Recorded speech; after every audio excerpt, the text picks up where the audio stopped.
Platinum trophies? Too easy. You want real pain? RetroAchievements, a site built by sadists for masochists like me. What could possibly go wrong? 2 words. Platinum relics!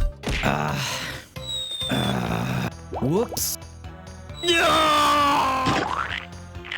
Once again, we're tasked with stopping Cortex, this time with the evil Uka Uka in tow. So Crash, Coco, and Aku Aku hop into a time machine to grab crystals, instead of just going back 5 minutes and stopping him from escaping in the first place. Minor plot hole. We will find out which one is more powerful soon enough. Powerful? Mate, the only thing powerful about you is your neck muscles holding up that satellite dish. Alright, first up, Toad Village. Bright, cheerful, and suspiciously laid back. Like the game's trying to lull me into some false sense of security before kicking me in the face with the time trials later. We're starting with Gem Collection, which means breaking every crate without dying for the retro achievement. The bottom right icon shows challenges active. If a level has a gem we can't grab yet, don't worry. I'll point it out so you don't waste time. The other icon is for avoiding boxes and an anti-game twist unique to the retro achievement set, and we'll be back for that later. To unlock the box gem achievement, we can't even die in the bonus stage. A slight change from the original where you could just try again. After kicking some goats and squishing frogs, we get rid of a weedy knight and grab the crystal, hidden about as well as my enthusiasm for the Labour Party. I'm not going to show every crystal because they're almost impossible to miss. Moments later, we nab our first achievement with Battletoads. Only 111 to go. Like experiencing the PS1 boot screen or finding your old memory card still intact, Crash's victory dance never gets old. Under pressure sees Crash finally swimming. But don't get too excited. Unless it's intentional swimming, he'll still drown belly up like a goldfish someone forgot to feed and then flushed out of guilt. We have the joys of naval mines, pufferfish, electrified plates, and eels to avoid as Crash snorkels his way through the underwater system. Thankfully, this introductory stage spaces out its hazards. And after navigating another suspiciously random underwater tunnel, we're introduced to the Jet Sub, a sleek little death machine that fires torpedoes, boosts through obstacles, and apparently has a turbo button I completely forgot existed till the time trials. Professional, I know. Keep an eye on the red seaweed as there are often crates hidden within. We grab our second crystal and seconds later pushing down on me for all boxes, no deaths. With poor Crash face planting the floor, it's time for Coco's first playable section of the series with Orient Express. These stages are a true highlight for me as although similar to the Hog or Polar Bear sections in Crash 1 and 2, we have this epic Great Wall of China theme complete with colourful symbolism, dragons, and the best and cutest ride going with Pura the Tiger Cub. I mean, just look at him with his little excited hops. If it wasn't highly illegal and dangerous due to the risk of death, I'd probably have one at home. Until the day it inevitably snapped my spine and feasted on my remains. We can again boost for extra speed and height and leapfrog off the trapdoors to reach higher areas of the wall. Also, the music is in my opinion the best of the trilogy. Just listen to this plucky upbeat jive.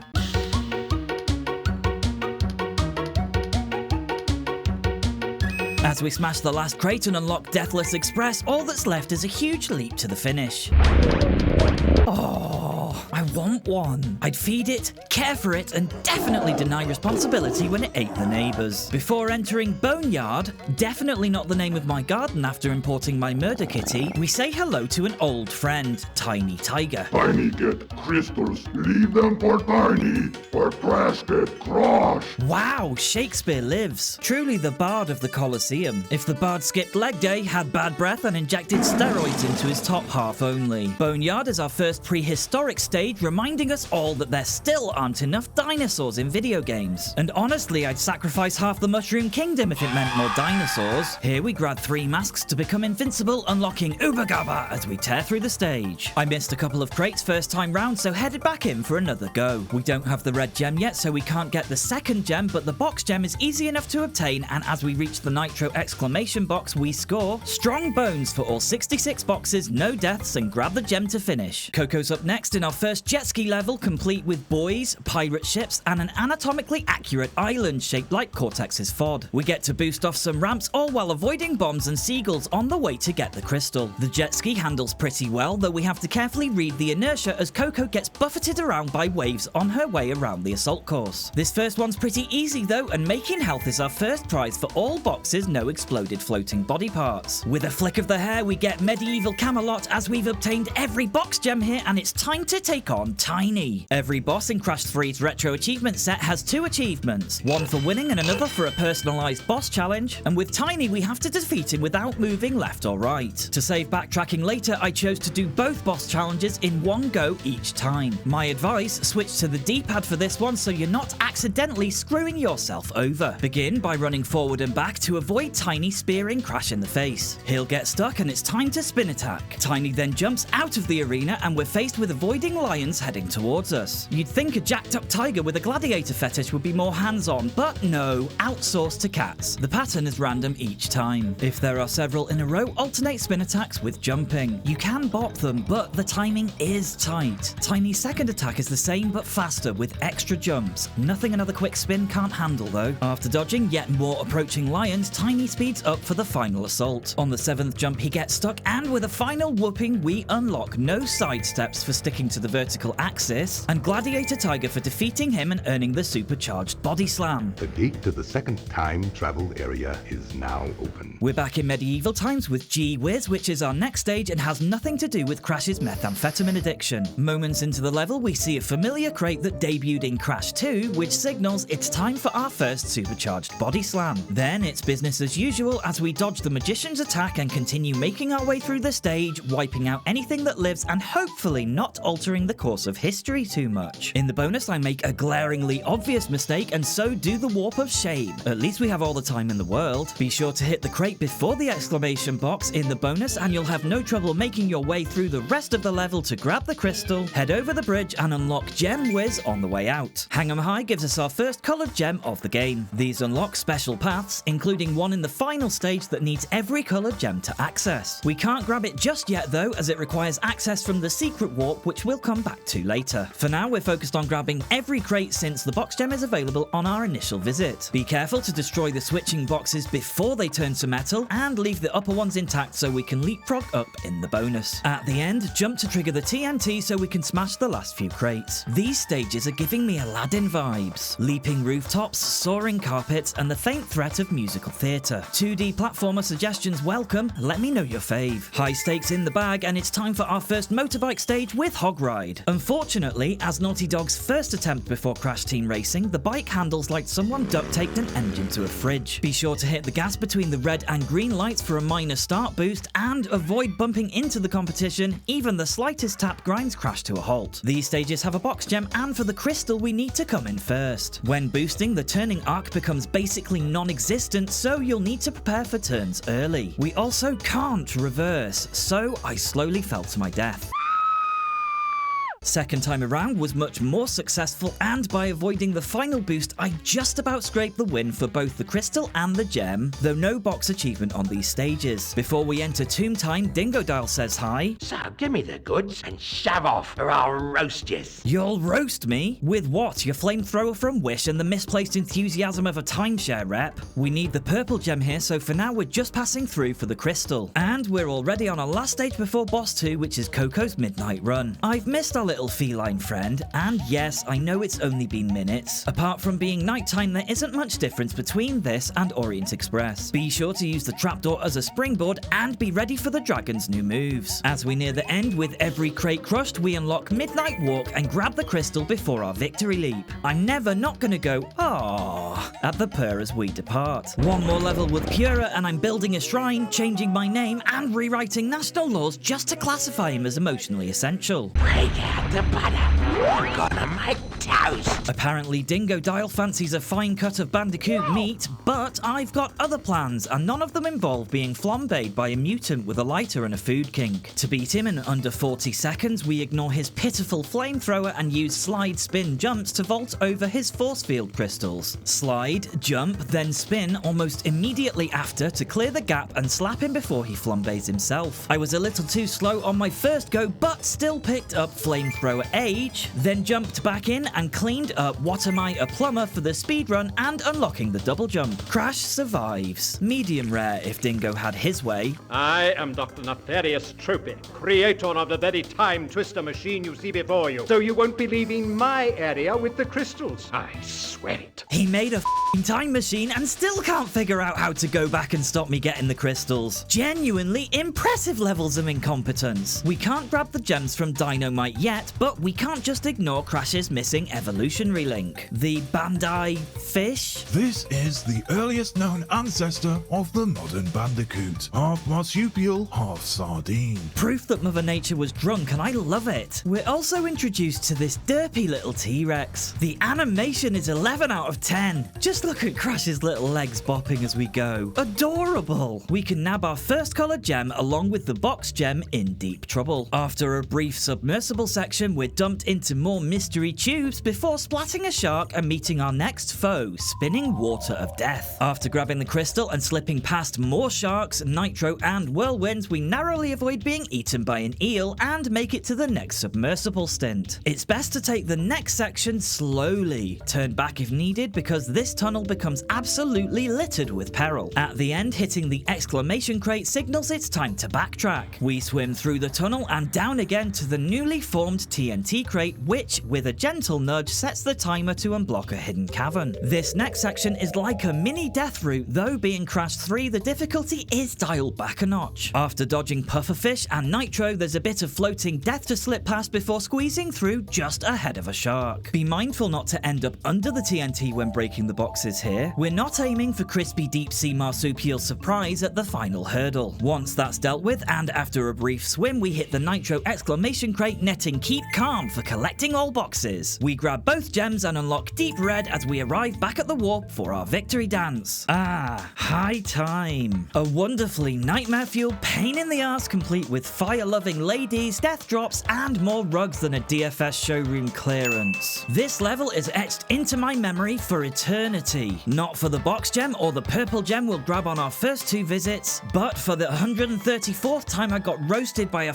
fire on the road to an absolutely horrendous platinum relic. Frankly, I'd rather cook, garnish, and eat my own left leg than do this absolute wank stain of a stage again. Anyway, I digress. It's honestly safer to spin the top crates here. After the bonus, we grab the crystal and climb ever higher before unlocking time to not die again as we hit the final bars. All that remains is a couple of flying carpets and a scorpion, and we score the gem before heading back in for the purple death route. Death routes, as the name implies, are only unlocked if you can reach the platform later on without dying at all in the level. Though with a careful and methodical approach, this isn't so bad when we're not against the clock. After the balancing jar lady, we take this platform. Look ahead at the beginning. I nearly mucked this up and held jump to vault over the fire on exit. Wait for the carpet before the next hop. Take your time, honestly. The next bit is easier than it looks. Just ensure you spin attack as you jump and you're golden. Unless you're like me, who jumped too soon like a total dingbat. After the climbing bars, try not to jump too early like I did. And that's it. Honestly, not so bad at all. We bag the purple gem and warp home free for purple time and a little hip wiggle. Road Crash is up next, and it's a mostly painless excursion. Make note, this stage has a secret exit to Hot Cocoa, but for now we're just shooting the breeze and enjoying it for what it is. Take a corner too fast and you'll slide out. I found tapping R1 a decent way to ease up before tight bends. Hit the boosts and ramps on this one as there are giant cracks in the road. Ease off the gas right after this one to slow down for a tricky winding section. Right now it's just a joyride. Later it becomes a precision nightmare designed to shatter your thumbs and will to live. Must resist lowering the tone as we enter double header. No jokes. We're being mature today, as always. Well, you've crashed a few parties before. I see what you did there. I will inflict 1,000 years of suffering on you and the entire universe. We have that already. It's called Katie Price's music career. But now I'm in a whole new world with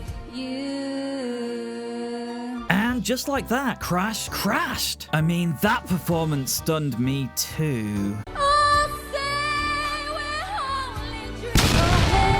Doubleheader is named that way because of these guys who I initially didn't realize you can topple with a double jump. The lightning is about the most dangerous thing here as we trudge through this lengthy but low stress jaunt. You can leg it along the wall to bypass most of the enemies. Watch for the switching box in the distance. Just don't loiter too long or it'll disappear like my will to replay High Time. We smite a couple of wizards on the way to the bonus, presumably interrupting whatever budget Hogwarts cosplay was going on. After the first bunch of crates, crouch, then double jump to pass the TNT without triggering it, otherwise it'll take out the bonus crate and ruin everything. Smash the exclamation box, then clear the newly spawned crates before bopping the TNT. Quickly jump to grab the high crates before everything detonates, and we're out of here with 0 scorch marks. Back in the main stage, I discover the aforementioned double header hop as I down my first set of Siamese twins, take care of a frog, grab the crystal, and slap one more Hogwarts reject into next week. A couple more medieval menaces are put to rest, and we snatch head straight as we perfect the stage. Now you're on my time, you little skunk! Give me the crystals! Like all the bosses, entropy is hardly the height of challenge, though be aware we need to do it in less than 20 jumps for the achievement. Because of this, sliding to avoid the red projectiles is preferable, even though I took one to the face. No choice but to jump the next attacks, then hop across to smack him while he's vulnerable. Phase 2 is much the same, just a few more projectiles to avoid before the next lasers and a smaller set of platforms across to hit him. Phase 3 is, you guessed it, rinse and repeat with a couple of extra attacks to dodge. With a final hit, we get optimal jumping for under 20 jumps and Time Machinator for his defeat in the tornado spin, which we can use with the double jump to travel a lot further while airborne, provided we don't have any explosive crates nearby. In Sphinxinator, make sure you head towards the screen first for a crafty quartet of crates before starting the stage proper by bearing right. This beautiful tomb with its ancient art and sarcophagi, complete with reincarnated mummies, deep pits, arrowed traps and crushing walls, really does make me feel like I should do Tomb Raider at some point. And as for the mummies, I haven't seen something that old and determined to keep walking since Wii Fit debuted in NHS nursing homes. We even have arrow traps activated by hitting the beam of light and oiled up flooring to skate across, while ancient Egyptians try to crush us with massive stone blocks, obviously. The blue outline signifies a second gem path for later, and note on my first go, I didn't realise you can literally just hug the wall and run past these arrows unharmed, which is honestly something poor Lara should just take heed of. Despite how it looks in the bonus, I was not trying to give Crash a concussion. And shortly after, we're introduced to these cheeky little monkeys, who, once unjarred, just stand there trembling and shielding their heads like they know what's coming. Naturally, we reward this display of fear with a full force stomp to the cranium because in Crash 3, sadism gets you snacks. One head crush equals one Wumper. A simple transaction, a delicious exchange. We end the stage with a couple more monkeys, twice the pain, twice the Wumper, and presumably one for each game it nods back to. Poor little loves. Finally, we hit the floor pad and explode the nitro for Gemxinator, almost as if our violence is rewarded. Crash's victory dance this time has a sinister undertone. It's Coco's turn again with Bye Bye Blimps, our first Skyborn dogfight, which sounds way more dramatic than it actually is. There's a gem for all crates, and downing every blimp grabs the crystal. This first one's pretty tame, honestly. Our enemies seem to be piloting with their feet. You can hit square to barrel roll through gunfire, or just yank the analog stick and the enemy planes give up entirely. They only ever tackle us head on, which we can easily exploit to our advantage. No achievement for this one, just the satisfying splatter of fresh meat hitting the soil as our victory blimps rain carnage on the countryside. Coco smiles. Somewhere, a sheep bleats its final bleat. My brain got distracted, or maybe it was karma because poor Coco exploded seconds into Tell No Tales. At least she's giving back to the ecosystem, fish food with a jet ski garnish. After dodging the cannonballs on take 2, we need to swing clockwise around the island for a couple of easily missed crates. The rest of the ride plays out much like the earlier water stages, only with more launch pads and floating crates to grab along the way. Near the pirates, keep an eye out for a couple of crates before continuing on. Otherwise, it's business as usual, except for a couple of crates the game hides just to spite us. Be sure to veer right here to take a lap around the pirate ship. There are some sneaky crates parked out of sight, plus a handful of extra lives lurking behind this invisible wall, like Naughty Dog's idea of a practical joke. Rounding the final corner, the last trio of crates puts a bow on the level and unlocks Tell the Tale for every box, without losing a life in the run. Engine pops in.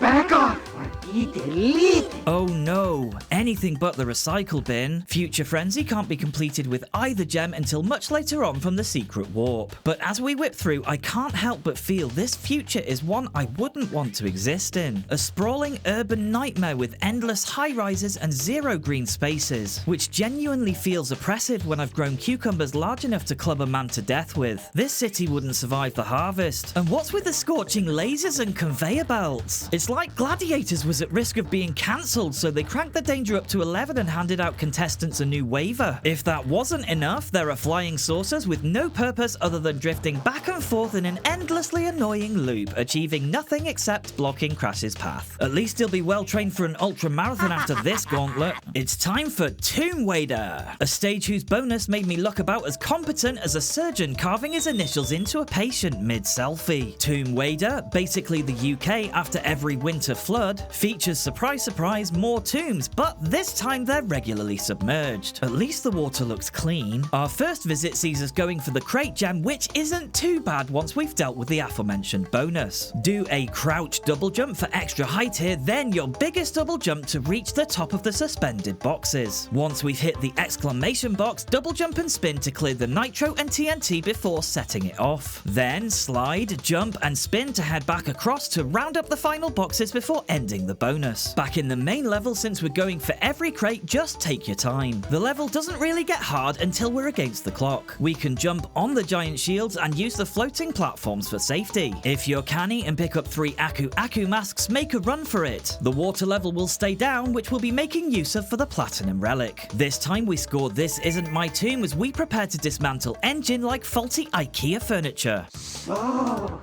you want to go a few rounds? Mate, last time I went a few rounds, I ended up on a podium shirt off 5 Zambucas deep, and I still made it home without blowing chunks. I don't know if it was sleep deprivation, but I found this to be the toughest boss challenge of the game, taking me 40 minutes to best. As Coco, we've entered Star Fox territory and need to destroy not 1 but 2 of Engine's new creations. It's easy to see where to target with the flashing yellow markers on each weapon, but my advice is simple. Worry about the homing rockets first, as we need to be at above 90% health for the challenge achievement, and that means we can only get hit precisely once in the entire fight. The moment he raises the Gatling gun, you can destroy it before he fires if you're extremely quick, but otherwise you need to hang about the bottom of the screen till it stops firing to avoid being toast. Once we've destroyed every part, he's back for the encore no one asked for. Like Ubisoft announcing another live service shooter with microtransactions to boost progression. The tactics remain similar, though this time be acutely aware of the laser balls as they caught me out repeatedly. It's best to basically aim for the opposite side of the screen to ensure safety. The bottom bomb also needs taking care of as it slowly heads towards us and takes a lot of shots to explode. Other than that, just keep moving and prioritize the projectiles first, and eventually we start to make inroads, destroying each weapon in turn. Be aware this fight ramps up in the latter stages, with projectiles coming thick and fast, as well as the occasional rocket drifting far out wide to try and catch us. As we finally reduce Engine to parts for reassembly, we get Advanced Mech for beating him, unlocking the Fruit Bazooka, followed by True Schmup for staying above 90% health the whole time. So the end is in sight.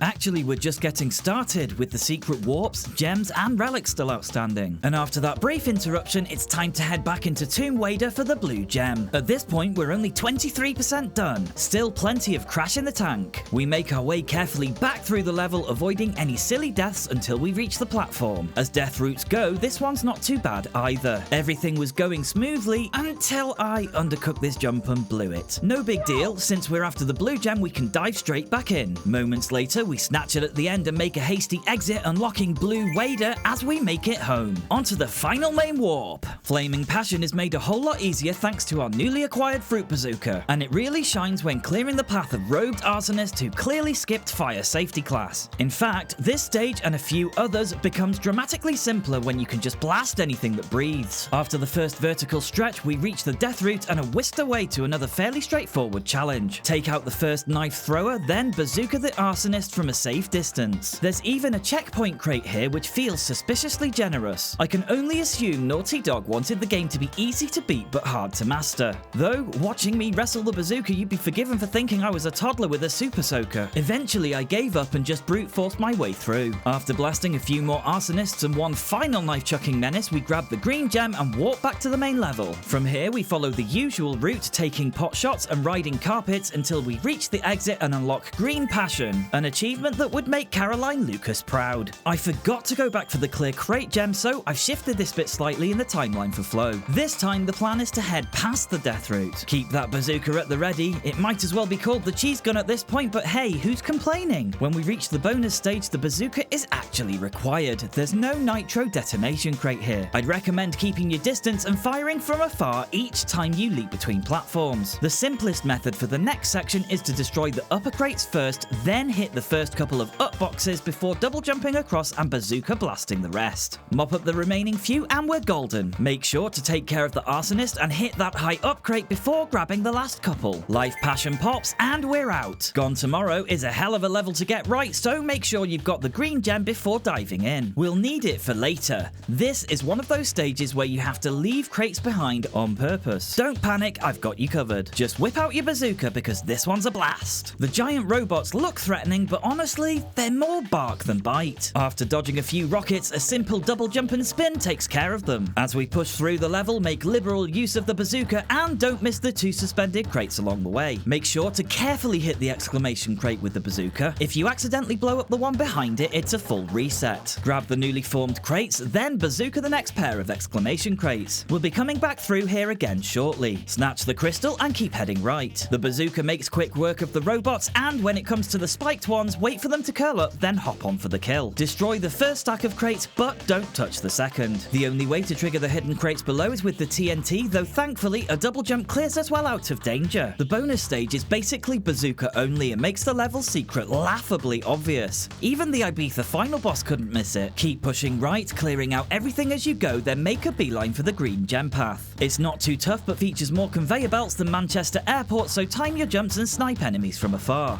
With one clear gem secured, we hit an exclamation crate and loop back to near the start of the level. Now able to reach a newly formed box at the peak of the up box bounce before we slam it into a million pieces. Retrace your steps, now blissfully empty thanks to the chaos we left behind, and jump onto the top crate and then the TNT. Wait for the explosion, which neatly clears the last 2 previously inaccessible boxes. All that's left is a mercy dash past the green gem path and nice troll, Naughty Dog. A single crate suspended right near the end before a spiked robot. A well-timed pair of hops later and we're finally through. Well, nearly. Fun fact, this wasn't my first attempt. Christ, how long does this level go on for? I swear to God. Oh shit.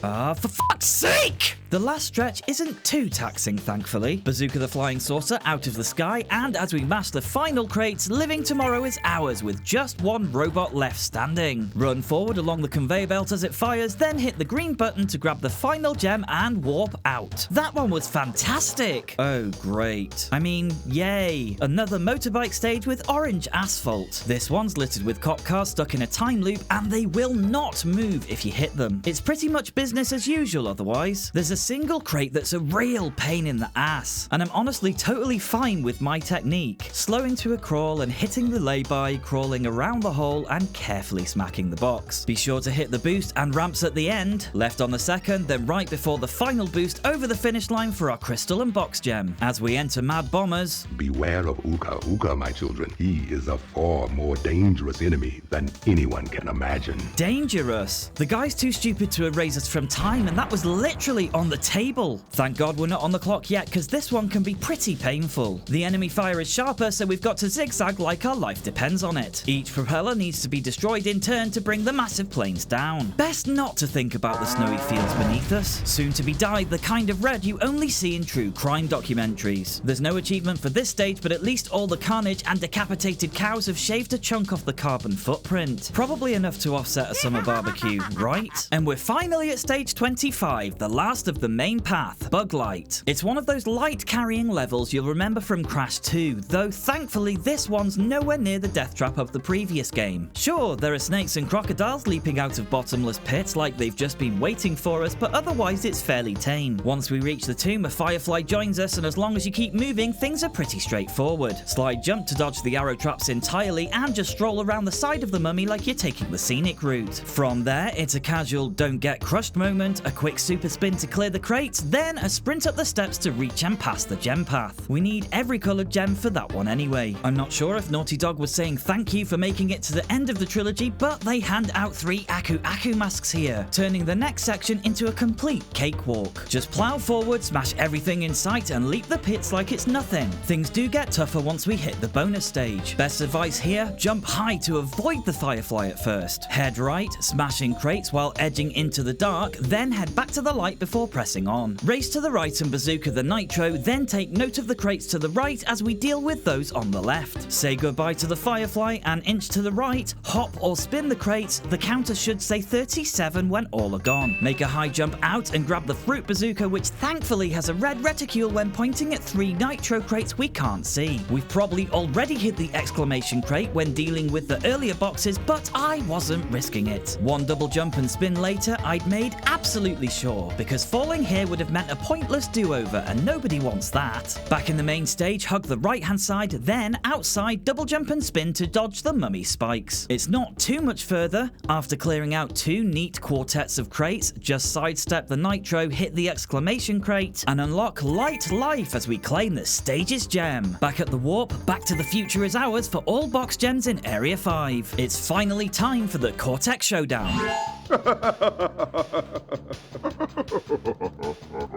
Now that you have gathered all the crystals, all we have to do is take them from you! The final boss fight is staged on a platform where Aku Aku and Uka Uka battle before us. Our challenge this time is to win without jumping. The first stage has them locking horns with lasers, and it's our pretty easy job to avoid them and Cortex's pot shots. Cortex then lobs some mines like a third-rate demolitions expert, and that's our opening to attack as his force field stops working. When he hits the floor, a couple more well-directed slaps and Cortex is down to be rescued by Uka. Phase 2 is similar to the first, though this time the masks are locked into a battle so tight it causes a cyclone. Though thankfully a cyclone that follows a very obvious figure of 8 pattern. Again, after mine tossing, he's exposed and we can nip in for a beating. When phase 3 starts, Aku Aku and Uka Uka spin attack each other before causing an explosion. So as soon as you see them spinning, take a wide berth. A final few hits and down the hole Cortex goes, awarding us heavy feet for beating Cortex without jumping, along with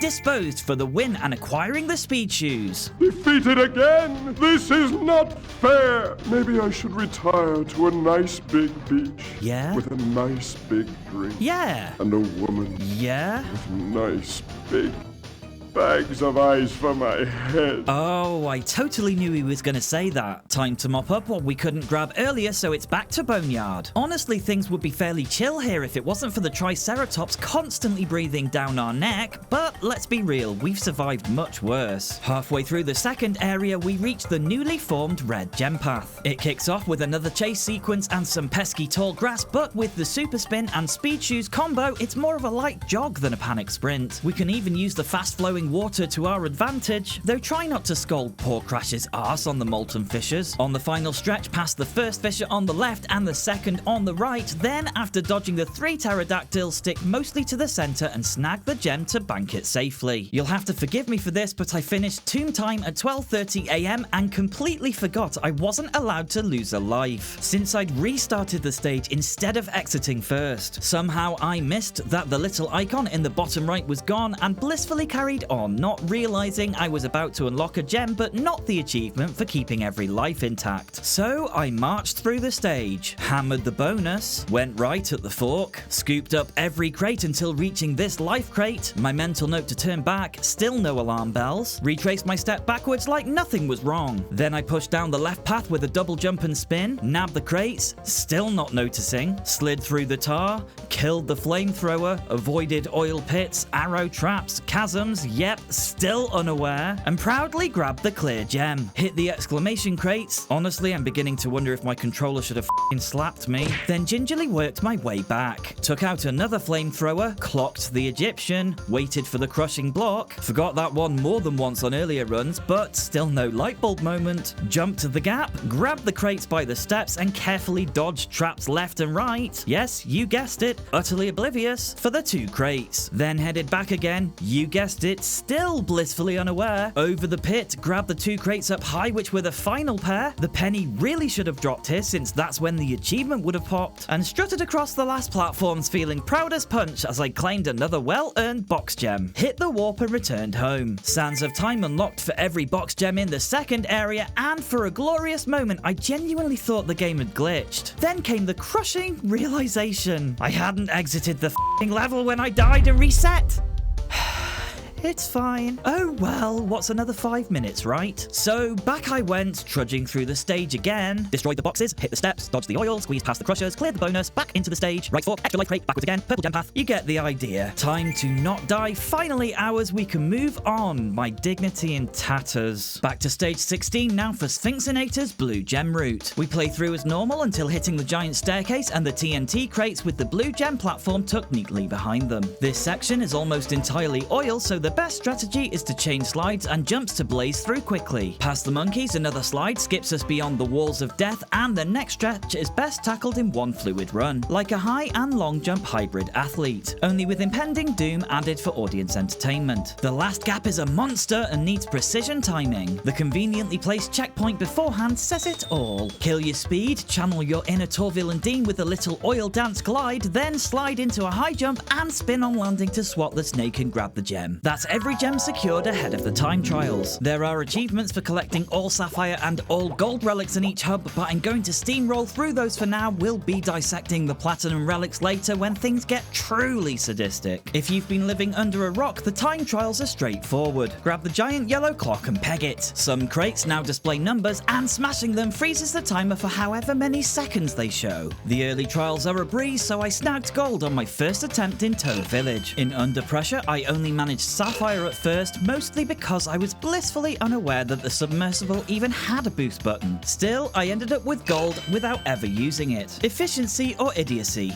You decide. Orient Express, or as I'm calling it, Orient Express, handed me gold on the first try. Boneyard coughed up another easy gold, and Making Waves gave me a sapphire, unlocking Azure fragments back at the warp room. A little later, I got gold on Making Waves for Yellow Vestiges. It wasn't too long before I got gold on G-Wiz, Hang 'em High, and Hog Ride. Tomb Time took me a whole 11 minutes to get gold, and Midnight Run hardly taxed me for gold, giving us the double whammy of Cerulean Keepsakes for all sapphire and Bright Remembrances for all gold in Area 2. It's off to the super secret warp. So secret, it has an elevator in the middle of the room. We're greeted with a secret entrance to Hang 'em High. Accessible now, we have 10 time trial relics. It's easy enough. Shoot the first guy, then head right. Around the corner, the fruit bazooka once again proves its worth, and as long as you take your time, the magic carpets are simple enough to hop across. The only mildly tricky part is the nitro crates near the end, and honestly, a well-timed double jump clears the last one with no fuss. 2 more carpet hops, 1 shiny gem, and we're going out on a high. High yellow secured. Now we're yellow gem in hand, we can return to Dynamite in search of 2 more clear gems. This visit has to be done in a specific order. We push through the stage as normal, ignoring the yellow gem path until we reach the cute mini T-Rex section. Hop on for a ride, smash every crate, dodge the fissures and magma, and just before the path bears right, it's time to turn back and tackle the gem route. Make liberal use of the double jump to skip the magma and swat the fish as you go. Once the crates to the right are dealt with, the ante is upped with another Triceratops chase. This one might take a few attempts unless your reactions are lightning quick. If weaving between nitro crates, tall grass and magma is your idea of fun, then this section is a proper treat. Zigzag, grab the water flow for a cheeky speed boost, then zigzag through yet more nitro until you snag a well-earned clear gem. Hit the exclamation crate to wipe the level clean of nitro, and thankfully the warp spits us right out where we left off, at the end of the T-Rex stint. Because nothing says children's game quite like volcanic death traps and an enraged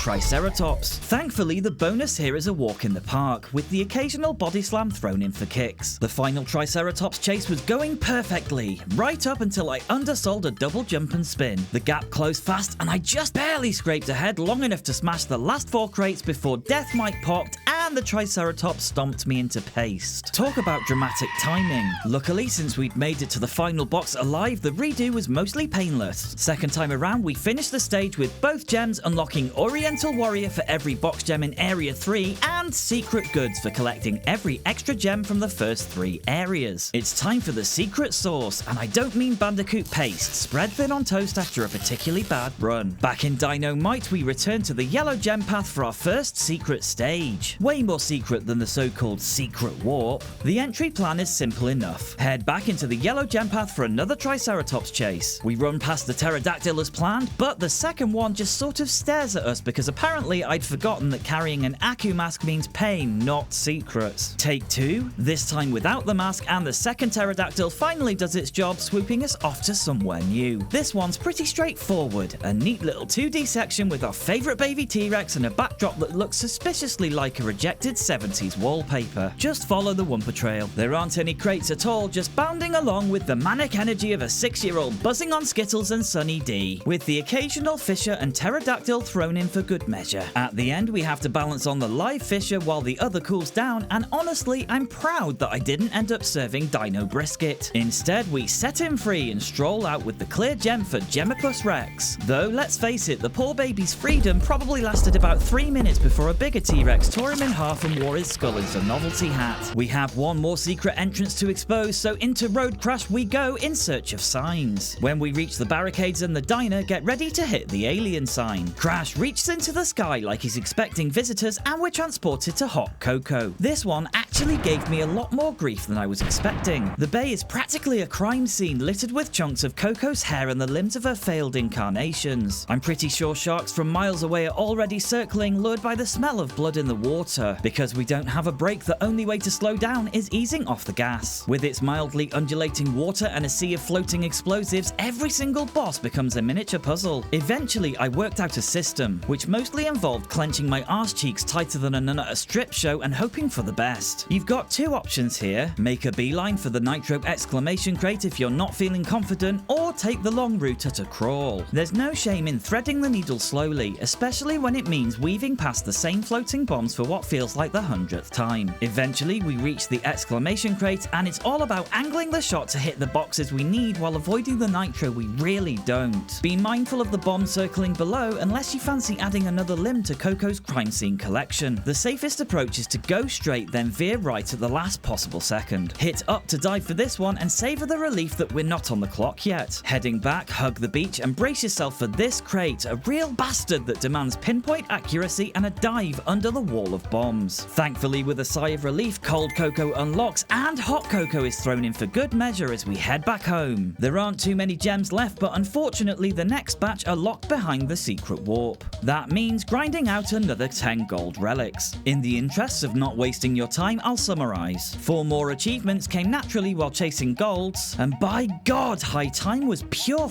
misery. That little bitch is coming soon, but for now just know a single gold relic here ate up 45 minutes of my life. Platinum? That's going to be actual pain. Exiting Doubleheader netted us Lazuline artifacts and resplendent remnants for the 3rd area, while in the 4th, Tomb Wader gave me some grief before finally coughing up Sky Blue antiquities. A while later, brilliant tokens unlocked for upgrading Sapphire to Gold, hammering home the grim truth that I still had Everest to climb, barefoot, in a thong, carrying a washing machine. With Future Frenzy secret warp entrance unlocked, we can finally snag a couple more clear gems. The Fruit Bazooka once again gets its time in the spotlight as we slog through another soulless grey concrete jungle. Almost as soon as that thought crossed my mind, I plummeted straight to my death. This time, remembering to actually exit and re-enter the level, thanks brain, I managed a clean slide jump spin for the extra height I needed to proceed. The conveyors are the real menace here, and honestly, who decided putting one of these above a skyscraper was a good idea? At least it gives us some target practice along the way. Methodically working across the platforms, we smash every crate in sight. Just make sure to snipe the saucers from afar before tackling the next conveyor. A few more nitro crates, some well-timed hops, and the first clear gem here is ours. All in all, not too sweaty, and only one Bandicoot corpse left splattered on the streets below. Hopefully it didn't cause a traffic jam, though explaining to your insurance that you hit a marsupial falling from the sky would be a hell of a claim. Head left to backtrack through the level, working our way towards the original start point. Running towards the screen with conveyors and bottomless drops is a little hairy, just take your time and go bit by bit. We don't need to explode into 8 pieces again. God knows what kind of carnage a Bandicoot dismemberment could cause on the streets below. After the 3 suspended crates above the conveyor, the final 4 are close by, and once they're collected, it's time to trek all the way back. Eventually, we return to where we left off and push right, using the bazooka liberally to remove problems before Crash ever reaches them. Vault over the green fan to tap the TNT, then carry on. The bonus is smooth sailing, though it's fastest to cheese the end with the bazooka to avoid a needless pitfall. Only 12 crates remain. After crouching and jumping the gap, I was faced with a nitro sitting smugly below 2 wooden crates. The plan was simple: hit the top 2 boxes, leaving the nitro for the exclamation crate. Instead, I planted myself directly in front of it, brushing the nitro like an idiot and blowing myself sky high. Thankfully, Aku soaked up the embarrassment. From there, it's a short hop to the finish. Ride the fan, grab the final 2 crates, and Future is Bright unlocks after a couple more tricky jumps and 1 redundant exclamation crate. We warp home, gem in hand, Bandicoot limbs attached. To celebrate, we also earned Tomb Raider. Maybe that's the universe sending a message. Do you want to see Lara Croft on the channel soon? She does seem to be haunting me lately. Just one last clear gem in Bug Light stands between us and the final 5 main relics we need to unlock the last stage in the secret warp. Never let it be said I don't have a pathological need to finish things in my own logical order. The same order I'd use to carefully bag and tag Crash's body parts after every nitro mishap. When we reach the blue gem platform, we're greeted with a similar riff to Crash 2's multiple gem path. Each section has its own theme, though it's definitely tamer than Crash 2. Our first challenge is avoiding all the arrow traps, with some aerial acrobatics being the best method through. The green area, though, is as effortless as tripping over your own shoelace and calling it cardio. Just stay on the right and you can pretty much stroll through. Purple has us on a straightforward right to left excursion, which is as easy as blowing up poor Coco. The only real challenge is the suddenly claustrophobic camera angle. The one danger? A single mummy wandering about whose platforms magically hold for him but crumble under us. You guessed it, 1 bazooka blast later and we're through. Most of the yellow area is wide enough to drive a bus through, and red delivers us straight to the gem, just a couple of jumps away from a warp. On our return, hidden extras is our reward. While chasing gold in Warp Room 5, I somehow walked away with the platinum relic in Flaming Passion. All it took was a handful of minutes and a couple of casualties. Nothing marks progress like a smoking pile of Crash. I'll get my coat. As soon as you spawn, grab the clock and peg it forward. Vault high and spin attack or jump over the sword wielder. I found it impossible to consistently jump the fire, so just hit jump and pray, which is coincidentally how I approach most of my life decisions. Round the corner and double jump spin to the carpet, with a slide jump if necessary to dismount. Round the next corner and hop across the carpets, hit the pot lady and do your best to dodge the arsonists. Jump across the carpets, and if you have an Aku, smash the TNT. Hop across and keep heading right. You'll probably need a double jump after the arsonist. Scramble up the best you can. Aku helped me here. High jump from the carpet to shave time. Hold jump on the trampolines and hit X at the top to make it in 1, hopefully. You can see I've already made a few minor mistakes, so it's certainly not too tough. The Aku masks let us keep going. Attack the sword wielders and double jump off the trampoline to reach the carpet. Smash the boxes, round the corner, and don't stop.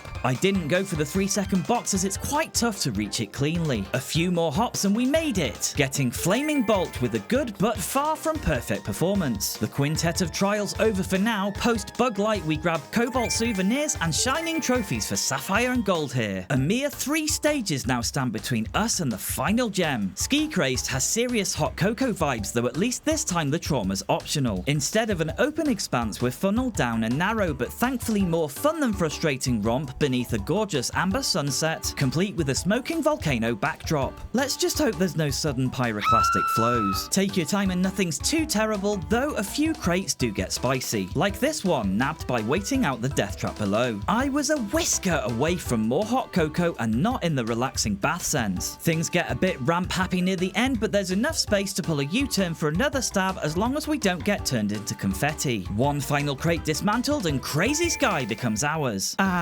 Area 51. How I despise you. This isn't a level, it's a war crime disguised as gameplay. Somewhere in the Naughty Dog offices, a developer clearly thought, hey, what if we took the worst handling vehicle circle in the game and forced it to navigate pitch black roads with no reverse. And then someone else said, "Brilliant!" and they high-fived in celebration. After several soul-draining attempts at picking up crates at the breakneck speed of a depressed tortoise, I gave up and started tailgating a UFO so it would illuminate the boxes. My expert advice: stay in 5th place and follow the lights like you're in some off-brand X-Files reboot starring a Temu purchased David Duchovny. And you know what the cherry on top is? Just 24 crates for the clear gem. That's it. 24 chances to regret every moment spent in this dumpster fire of a stage. I'm not going to run through this devil spawn fully as we'll be zipping through for the relic soon, but suffice to say I lost half an hour to this incredible design decision and was glad to finally net the gem and put it behind me, at least for now. We're at the final gem-shaped challenge before we tackle the level-specific and low crate runs. Rings of Power, which has nothing to do with Middle-earth and everything to do with racing, is the only plane race in the game. And honestly, it's a fitting final stage. I wouldn't have minded seeing more of these, to be honest. The box gem is pretty easy to nab here. Just pop the balloons like you're a sadistic clown at a kid's party and make sure you're weaving through the rings. Each one gives us a healthy boost. The opponents don't exactly put up much of a fight, and I slipped into 1st place towards the end while casually aiming for boxes. With the final secret gem secured, we nab I'll Be Back, and all that stands between us and the final gem is a handful of gold relics. Someone above was clearly looking out for me because I was ecstatic to unlock the platinum relic on Area 51 along the way. At least Naughty Dog had the decency to lessen the overly extreme bends here. We actually get a nice gentle central path to ease us in. After the cop car, veer into the left lane to snag the crate. Hug the inside of the left, then hit the boost and steer left again to stay as central as possible. Then it's a little right, another boost and ramp, and once again stick roughly to the center. Slip into the right lane after the cops and immediately yank left. You need to flirt dangerously close to the car to make the bend. The moment it straightens out, keep yourself central as the track starts to gently snake like it's teasing you. Hit the ramp, and after the next police car, slide into the left lane and boost. Keep left and steer like your life depends on it, then switch to the right the second the track curves. Stay center for the 3 boxes, and then this happened. I swerved and skidded like a lunatic and thought that was it. Another 30 soul-crushing minutes down the toilet. Either way, the boost was mercifully close, and the one saving grace of this cursed stage is that the time target was just lenient enough. I pretty much stayed central from here on. Ease off slightly to cleanly slot between the giant potholes of doom, then a quick power slide right with a tap of R1. One tight left, then right, and I was a gnat's arse from 1st place. I fluffed the next boost and assumed I was screwed, but still pushed forward to see how bad my time was. The final stretch is a blur. Right ramp, center boost, right boost, center boost, final ramp,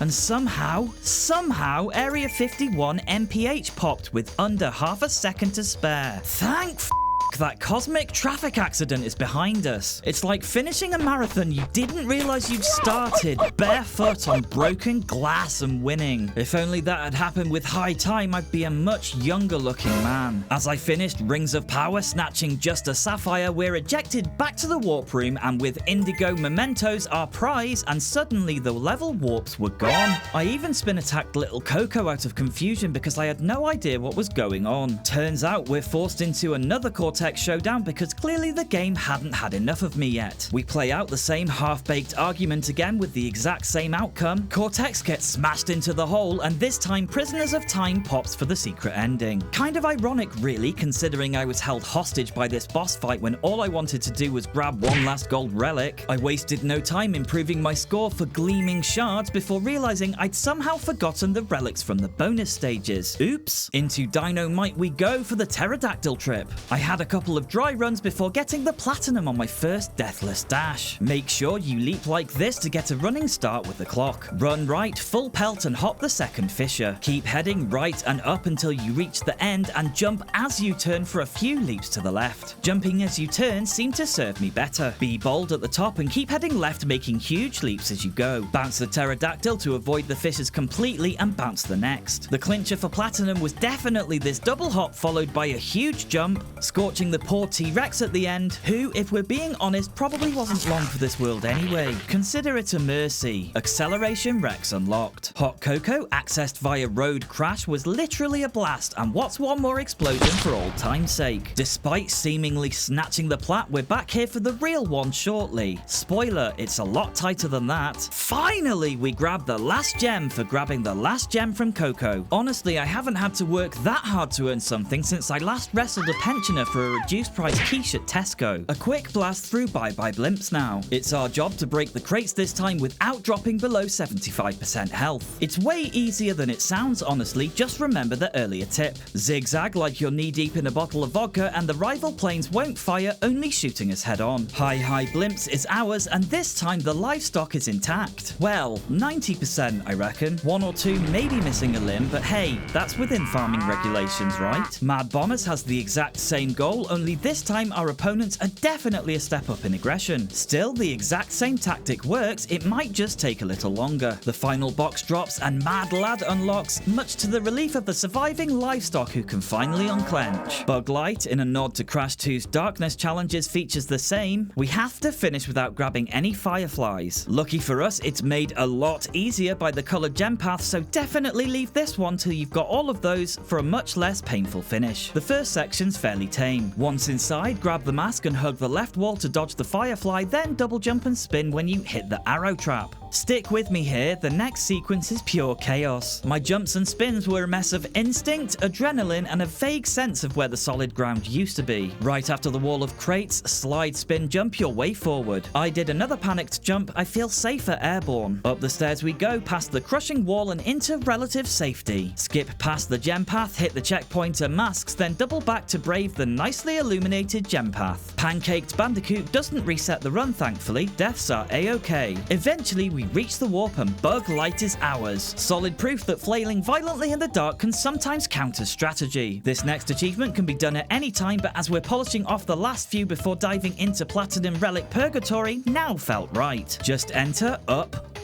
down, down, left, right, square on the main menu to unlock PS1 Heroes. And with it, the Spyro 1 demo. Make sure you're subscribed because Spyro 2 is up next, and when we hit 5,000 subs, I'm tackling every Game Boy Advance game in one big nostalgic blowout. I promise I'll go gentle on him, probably. Our checklist's getting lean now with just the low and no box challenges left before the final thumbscrews. Toad Village is a straight sprint from start to finish, the biggest threat being me when I clumsily leapt onto the bonus pad like an absolute prick. Pro tip for all of these, avoid spinning wherever possible. It's too easy to yeet an enemy into a crate 20 feet away and tank the run. Just channel your inner pacifist and sidestep the violence. Toad skipping unlocked quicker than my will to live evaporated in high time. Orient Express does take a little slotting to get by boxless. A little tip for a faster reset if you screw up, grab the clock. With time trials active, we can just chuck Coco and Pura into the nearest ravine if they so much as sneeze on a crate. This holds true for every stage except Dynamite, where the Triceratops ignores one of the crates in time trial. This one behind us and expensive boxes signals our warp home. Boneyard needs finishing with under 24 boxes broken, but it's made laughably easy by hopping onto the red gem path. After the first chase and vaulting over these crates, we detour onto the gem and even get a checkpoint to make it idiot-proof. 24 yards is our prize this time. Making waves only really throws up the occasional tight squeeze, usually right before you start feeling confident. Just watch those narrow gaps and you'll cruise through with zero carnage. No break waves unlocks, and for once, no broken bones, snapped spines, or exploding sea cows. That's a win in my book. Gee Whiz needs finishing boxless. It basically boils down to skimming along the walls and avoiding nitro like it's radioactive, which honestly it might as well be. Gee Witch unlocks with barely a scratch. Tomb Time opens with a leap so glorious I almost propose to it. Start your slide where the sand ends and the tiles begin, and soak in that beautiful arc like it's slow-mo Olympic gymnastics. The rest is just a leisurely jog to careful timing. Midnight Run boxless is another victory lap. After the dragons, the only bit that gave me grief was this tight little squeeze. Make a shallow jump over the box and veer left mid-air like you're dodging an unwanted hug. One more squeeze and we're home free. Midnight Crawl pops as Coco and Pura ride off into the night, blissfully unaware that Crash is about to be thrown headfirst into a tiny time trial meat grinder powered by spite, trauma, and the shattered dreams of 90s kids. Despite being beaten by a single fish 16 generations down the evolutionary chain, Dino might is pretty lax. Aided by our tiny T-Rex mate, this jump is made with all the desperate urgency of someone who knows full well he'll be Spinosaurus sushi if we fail. Crouch and double jump the next set and keep moving. The final mercy dash gets us Dino Won't for breaking 14 boxes. Technically, the Triceratops did most of the smashing, but we're not here to assign blame. Oh look, it's high time again. Thankfully, the low box challenge only requires 4 this time, which is a far cry from the psychological waterboarding that is its platinum relic run. Make a long leap here to clear the crates, and don't panic, our precious 4 crate allowance is spent right here. Just don't butt bounce the TNT or you'll explode both Crash and your dreams of success.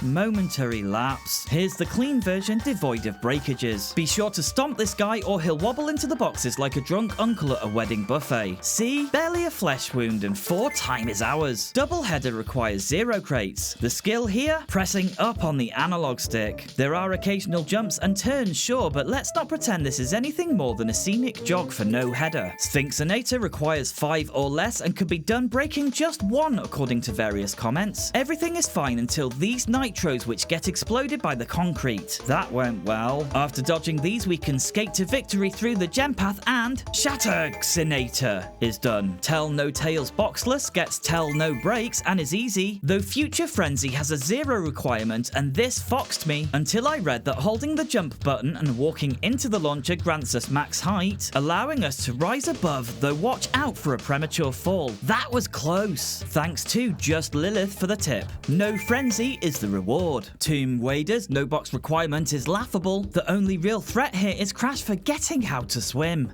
Another ticked box and Tomb Sneaking is ours. Gone Tomorrow's no box run has 1 hurdle and thanks to Primo Farrow's tip, I hope I said that right, with the speed shoes, hold down and right and sprint towards the box with a single jump that works every time. Allowing us to land Leave It for Tomorrow on exit, Crash's knees still intact. Enjoy the final freebie with Flaming Passion because from here on out it's elbow grease and anguish. With precisely 0 crates standing in our way and Frozen Passion unlocked, we won't waste another second pretending this was hard. There are 27 platinum relics left. 27 achievements till we've mastered Crash's 3rd Bandicoot adventure and it's been a blast of body parts, blood and carnage. For a few extra milliseconds, the Fruit Bazooka is a vital tool for these relics, so take aim, fire and go. Not much to say on this one. It's basically a wall hugging simulator as we take the inside of bends and need to smash every time-saving crate. Stay out of the water and slide these. A little more cardio and toad jumping is through. In Under Pressure, we need to continually mash X and square to alternate for speed. Take a big sweep from high at the start and grab the Aku in 1 second crate. Keep heading right, then nip down the tube, past the eel, smash the crate and start swimming left, staying low. Down the next tube and to the submersible. Remember to boost and after the crates, torpedo the shark into oblivion, zip around the tubes, slap the eel, and despite me getting hit and losing the sub, we still smash You Were Under Pressure by 2 seconds. Proof that even a clumsy run can triumph with enough button mashing and a sprinkle of dumb luck. All of Pura's stages basically require a permanent finger on the boost button. It makes for an incredibly chaotic but satisfying run, when it works. Unfortunately, 20 minutes of footage says it didn't. Repeatedly. Oh, poor kitty. Yeah, alright Coco. Again? Oh.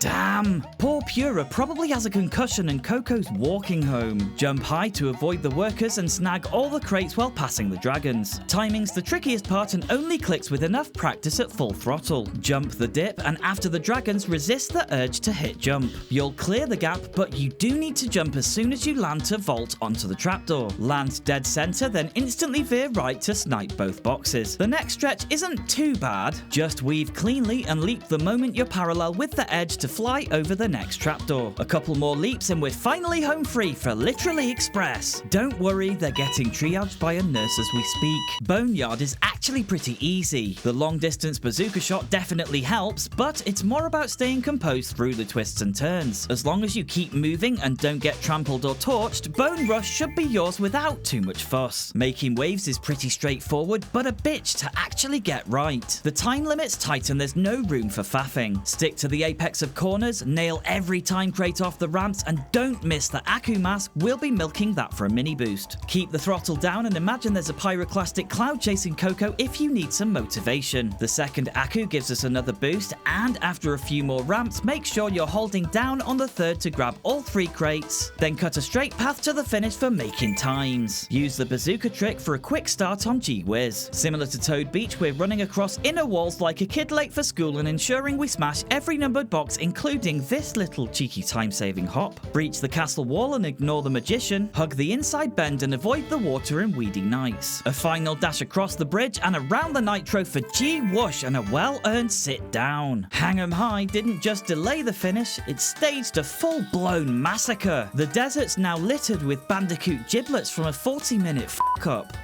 Ooh. I mean, seriously, who at Naughty Dog decided that holding the jump button should be an instant death sentence? In Crash 2, it was elegant. Tap X to jump, auto grab the bars, tap again to drop. Simple, clean, functional. Here, 1 millisecond too long and Crash dislocates both shoulders and plummets into retirement. It's honestly my biggest gripe with the game, and that includes the goddamn motorbike. This relic needs all 3 Aku masks, so if you take a hit, restart. Make a big bounce and spin off this guy. Slide the jug ladies for speed, nab the second mask, and for the love of all that's sacred, tap X or it's Ragdoll City again. Mask 3 gives us a turbocharge through the final gauntlet. When you round the corner, you have to hit the trampoline and tag the floating crate to gain a couple of extra seconds at the finish. Go, go, go. Please. Yes! At last, ran and fast as hours, and I need to lie down in a dark room. Hog Ride is a nightmare, mostly due to the opponents causing Crash to instantly halt like he's hit a brick wall. So, it's a bit of a cheese, but I strongly recommend waiting out 30 seconds or so at the start. Let them drive away. With the road free of rivals, it becomes a much more straightforward challenge. Assuming your definition of straightforward involves micromanaging turns while avoiding cop cars, the whole run hinges on holding the boosts for as long as humanly possible. Hit the pad and steer left, then hug the right and try to carry as straight through the S-bend as possible. Pass the ramps to the left and keep holding that wheelie as we just scrape by the cop car on the left. Expect this one to take quite a few restarts before Hog Race is mastered, preferably before you throw your controller into the wall. Tomb Time was another 40 minutes of fun for the sake of less than 60 seconds. Spin attack the croc, grab the mask and slide for speed as we hit the button. Slide, jump and spin to cut the corner completely, and thank the 90s camera for checking out the wall art while we blindly leap into the abyss. Do the same again, then slip through for the next couple of masks and hit the high gear. Double jump and spin the gap to keep momentum and race up the steps. We need to slide across the tar so Aku can smash the crate cleanly. Then keep running, milk those masks for all they're worth, and slide, jump, double jump and spin your way up the final staircase like Crash's very life depends on it. The tomb time is ours, and so is the sweet taste of revenge after yet another relic that tried to waste our entire afternoon. Midnight Run was much easier. I think the stage flows better, or maybe Pura's juiced up on something they're not testing for. As we hit the trapdoor, make a big leap for 6 seconds of freeze time. My guess is the time limit isn't so strict, or the devs just took pity after the last death gauntlet because I blatantly miss a 2-second box, then a 1-second box. We snatch Midnight Sprint and Pura's done. I give him a medal, a pat on the head,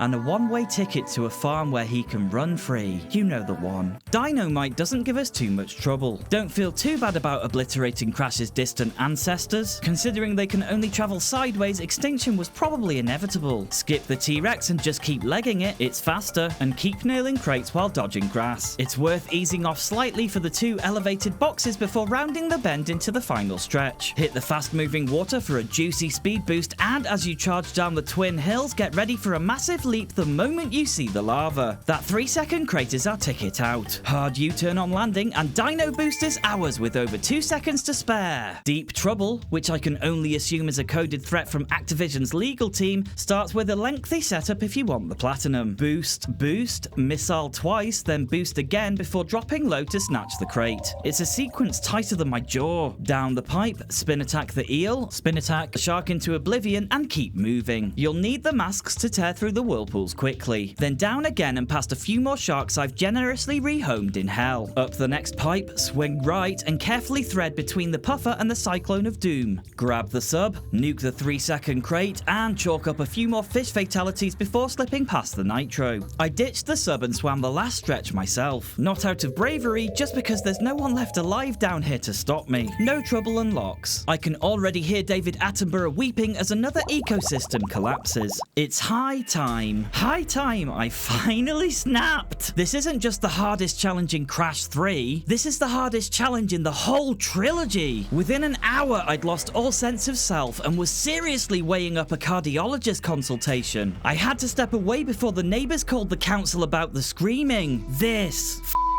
level. Please enjoy this fail montage. A lobotomy where brain cells evacuated one by one, rage eclipsed even croc levels, and every reset forced me to wait 30 soul-crushing seconds thanks to the arsonists and the discount Aladdin carpet. Pure nightmare fuel. What the Yes, yes, yes, yes. Oh! So close. Oh my god, this is it. Come on. Please, please, please. No!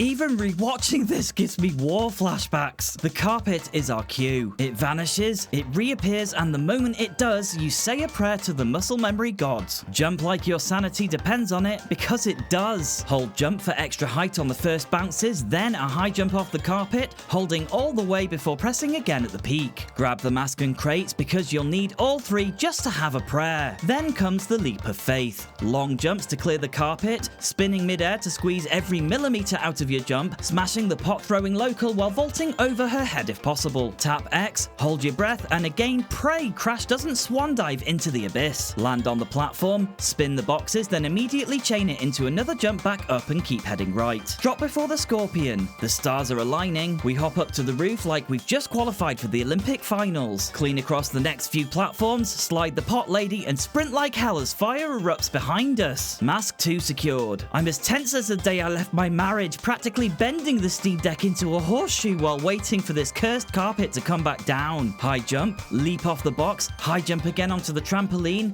Holy shit, we made it! 3 masks in the bag, it's time to lock this bastard down. Across the carpets, cut the corner, heart hammering, hands shaking, every move dialed in like I've secretly been training for this since my childhood. Take out enemies mid-run, vault over gaps, everything in muscle memory now. We grab the penultimate monkey bar and somehow keep momentum. No death drop, just raw survival instinct. Wait out the carpet, drop down, one more monkey bar, one more scorpion, one more cursed carpet before purgatory finally ends. Hold nerve, double jump and... Oh! Yes!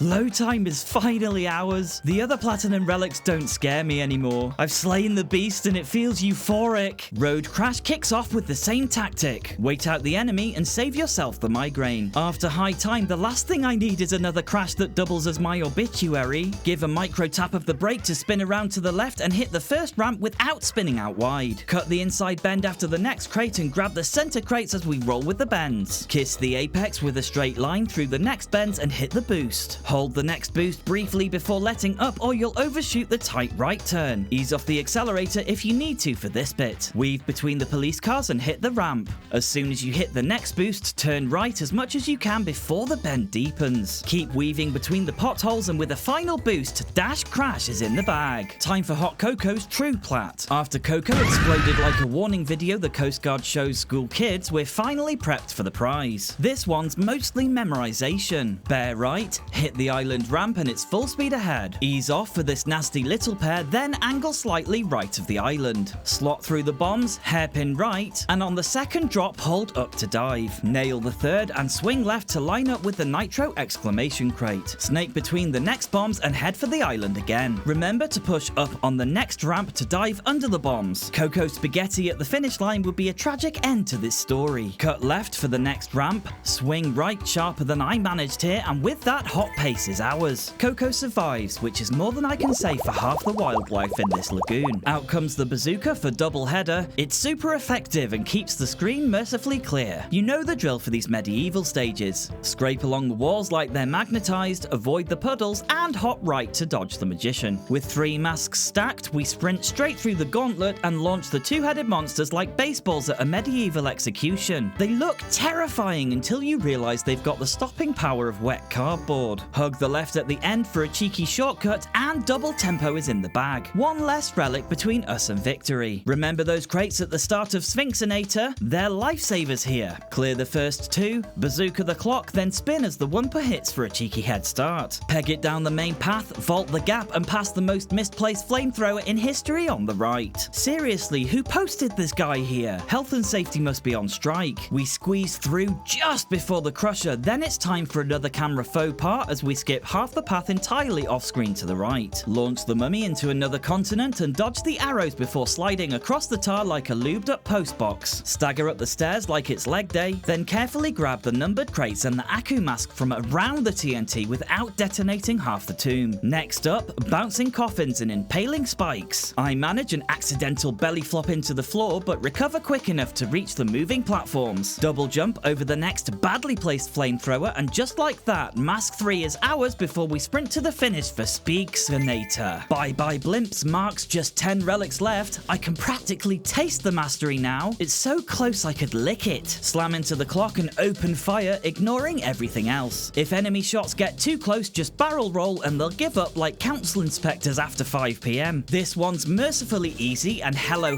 record is ours in 50 seconds flat. A rare breather in the closing stretch. Tell No Tales is next, and Coco's back on the jet ski. After the pirate ship, swing a sharp U-turn past the stern for a neat line of time-stop crates. Off the ramp, cut left to circle the island and slip past the pirate before he knocks Coco overboard to chum the sharks. From there, it's ramps, sharks, bombs, another pirate ship, Groundhog Day basically, but everything wants you dead. Round the next island, dodge more bombs, more ramps, more ships. By this point, it's less racing and more like sailing through an ocean-themed panic attack. Finally, Tell No Strats is ours. That one was like pulling teeth, except the dentist uses pliers from a car boot sale and forgets the anesthetic. Future Frenzy starts with a simple setup, stand tight to the clock and snipe the distant crate the moment the laser activates, then bolt-like crash owes someone rent. This part took more trial and error than I'd like to admit, so don't panic if the timing takes a few goes. Nab the yellow crate as you pass the nitro, then hop the next conveyor and try not to get lasered in the face. Slide past the final beam and hit the lift. From here it's mostly smooth. Just make sure your jumps are high enough to clear out the saucers. Keep moving right, and when you reach the green fan, ignore it entirely. The last thing we need is crash hovering like a lost helium balloon. A few strides later and we've got 3 Aku masks, which can only mean one thing: progress at all costs and casualties be damned. Anything in our way is getting turned into spare parts. Take a moment to fly skyward for the 3-second crate, then vault the fan and limbo under the lasers like this is the most violent office party imaginable. It's a short glide to the finish from here. Crash whirling through the air like a sentient blender, tapping a few final crates before we land with future swiftness in hand. Just when I thought I was pelting towards the finish line, Tomb Wader arrived to laugh in my face. This one took nearly half an hour, a non-stop cycle of pain, panic, and the ever-present threat of drowning without armbands. Crash suddenly forgets how to snorkel despite managing just fine in entire underwater stages. Here, he touches a puddle and dies like a bag of cement. Managing that kind of aquatic amnesia in a flooding tomb is a real test of mettle. Whoops. Again?